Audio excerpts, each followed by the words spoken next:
Pasca pelaksanaan upacara HUT RI ke-77, Desa Petir, Kecamatan Dramaga menggelar lomba bagi peserta upacara dari sekolah dasar hingga kelembagaan desa. Hal ini semata-mata untuk memeriahkan Hari Kemerdekaan Republik Indonesia. Semangat anak sekolah dasar yang ikut serta dalam lomba dan dukungan temannya itu memenuhi halaman kantor Desa Petir. Kepala Desa Petir terus memantau lomba, bahkan menjadi juru parkir. Selanjutnya puluhan emak-emak bersiap untuk pawai mengelilingi wilayah Desa Petir dengan menggunakan kendaraan, baik roda 2 maupun roda 4 yang dihiasi pernak-pernik kemerdekaan.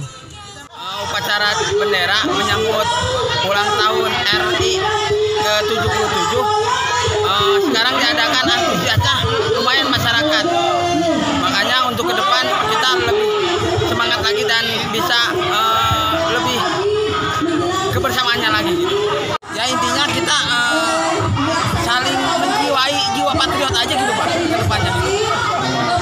Pak, untuk rangkaian kegiatan HUT RI sendiri diadakan perlombaan ya Pak ya? Habis upacara kita ada lomba terkait sekolah, anak-anak sekolah, RT RW, lembaga desa, semua ini ada perlombaan Pak. Dari Dramaga, Kabupaten Bogor, Iman Abdurrahman melaporkan.